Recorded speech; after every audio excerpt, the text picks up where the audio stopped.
Hey, welcome back to my first new video of what if Link Deku was the reincarnation of Link. Sorry. Basically, the storyline will be induced with everything that you can think of. It will also have the reincarnation stronger than All For One. I think I'm not name him Xylo. They were all born at the same time.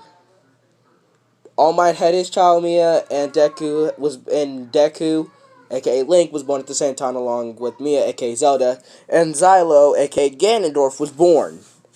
So basically, we'll say for the little peripheral version, Xylo is All For One's son. Let's just say that. And they were all born with their Triforce pieces. Triforce of Strength, Wisdom, and Courage.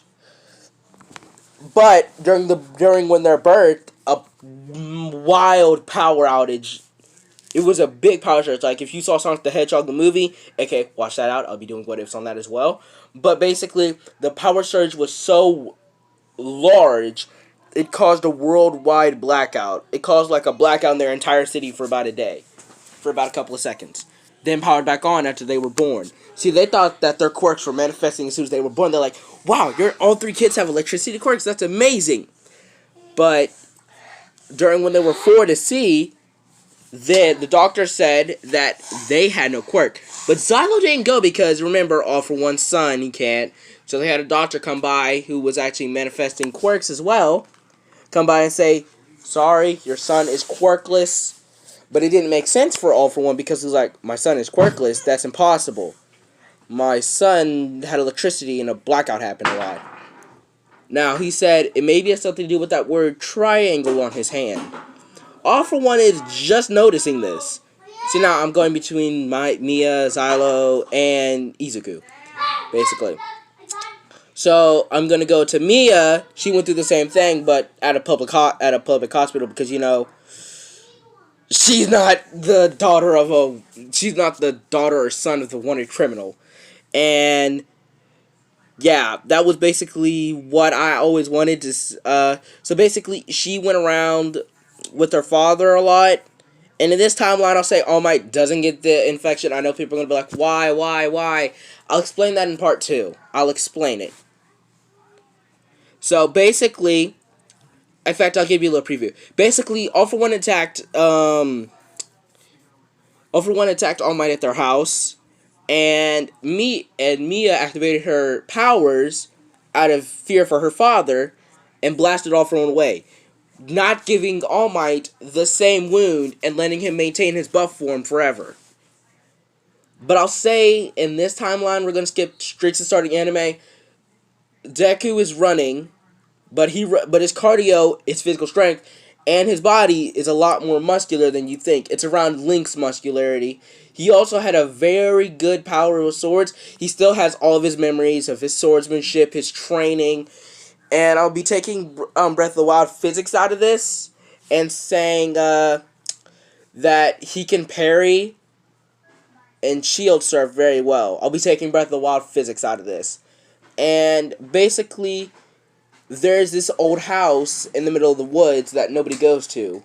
They really can't enter it at all. So, when Deku was exploring that area, he found the champion's tunic, but it was just a tad too big, so he had to grow into it. But he kept it with him. Along with, what I'm going to say in this, ancient arrows, wondering why they were there. And a bow. Now I'm saying, wait, hold on, he has a bow? Yes, I'm saying, remember, I'm taking Breath of the Wild and every other thing. He has a bunch of sword and weapons, but he has to find those. Along with the Sheikah Slate on top of the champion's tunic, so he has his bombs. Remember that. He has his bombs, okay? Keep that in mind. I'm about to tell you why he has them. Now, on the next part, and I'm going to post tomorrow, I will be going to the sports festival, but we're going to keep going with this. Now, when he gets attacked, Deku is stronger and faster in this timeline. So, he dodges the sludge villain, picks up a stick, and parries him. He jumps up and shoots him with a slingshot because he can't use his bow and arrow in public, so he uses his slingshot. Time slowed down for him. He was wondering what was happening, but then shot, and it stunned the villain long enough for All Might to appear. And All Might knocked him away and said, wow, You have a pretty amazing quirk. This one, Deku confusingly said, I don't have a quirk. I'm quirkless. And this sparked All Might's intrigue because his daughter was quirkless. Now, at this same time, Xylo was training. For some reason, his peak of strength was the highest out of every villain. Stronger than his own dad's without a quirk for some reason. And I'm going to say that all three of them retain their original memory, so he knows he's the reincarnation of Ganondorf. And he can summon a sword, but he can't quite handle it yet. Remember, they're still just kids. But I'm going to say that Xylo is at least 3 years older than Deku and Mia in this timeline. I'll be doing a what if of an ultra timeline. Basically, what if Deku was the reincarnation of Ganondorf in that timeline? I don't know. All I know is that when they were all looking up Mia, Deku, and Xylo, the Triforce, they held up their hands and the Triforce formed. And bam! I'm out of time. Ended off. Sorry, but it's getting a little. I gotta get some rest. But anyway, and I also got a game to play. But anyway, yeah. So here we go. Part 2 will be coming out tomorrow. I'll be pumping out all the other parts because guess what? Spring break's coming out, so I'll be able to pump out a lot more videos. All right, bye, fellow gamers and fellow what ifs.